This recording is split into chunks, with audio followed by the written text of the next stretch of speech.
आहोत। विषय नंबर 1 असा आहे की आम्ही तुकारामजी मुंडे साहेब यांचा सगळ्यात पहिलं आम्ही सगळ्यांच्या वतीनं मनापासून अभिनंदन करतो आणि त्यांनी जी ही भूमिका घेतलेली आहे, त्यांनी ज्या पद्धतीने धाडसत्र चालवलेलं आहे, या सगळ्या गोष्टीला आम्ही त्यांना समर्थन देऊन भविष्य काळात जर आमची त्यांना गरज लागली तर त्यांच्या मागं, त्यांच्या टीमच्या मागं उभं राहण्याचं काम आम्ही सगळे लोक करणार आहोत। पुढच्या काळामध्ये हे जे रॅकेट आहे, माझी विनंती राहणार आहे, आम्ही सगळेजण जाऊन मुंडे साहेबांना भेटणार आहे।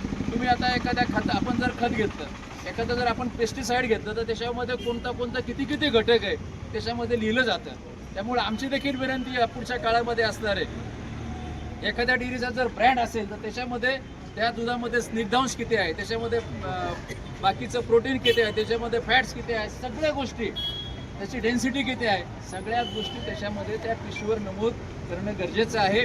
आणि मुंडे साहेबांनी जे सांगितलं की बाहेर ज्या ब्रँडचं नाव आहे तोच ब्रँड आत पाहिजे, बाहेर ब्रँड एका नावाचं आज सगळं भेसळीचं दूध लोकांना वाटलं जातं, यासाठी आपण सगळेजण चळवळीच्या माध्यमातून आपण एकत्र आलेलो आहोत। भविष्य काळामध्ये हे जन आंदोलन आम्हाला उभं करायचं आहे। मला सांगायला अतिशय वाईट वाटतं, या परिसरामध्ये जेवढ्या दूध डेऱ्या आहेत, या डेऱ्यांच्या पाण्यामुळं, दूषित पाण्यामुळं या भागातल्या सगळे पाण्याचे स्रोत खराब झालेले आहेत। तुम्ही कोणत्याही आरोचं पाणी घ्या, त्याच्यामध्ये तुम्ही लॅबमध्ये जाऊन चेक करा, एकाही सॅम्पल तुम्हाला त्याचा चांगला येणार नाही।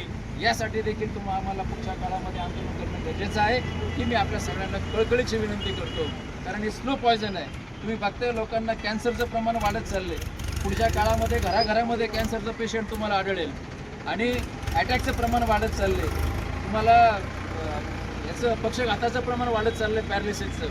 आणि ह्या सगळ्यांचं मूळ जे आहे दूषित पाणी, दूषित दूध, आणि या संदर्भामध्ये संघर्ष करण्यासाठी आम्ही सगळेजण एकत्र आलेलो आहोत। आणि जोपर्यंत याच्यावर मार्ग निघत नाही, जोपर्यंत याच्यावर 100% पर्याय निघत नाही, तोपर्यंत आमचं आंदोलन थांबणार नाही।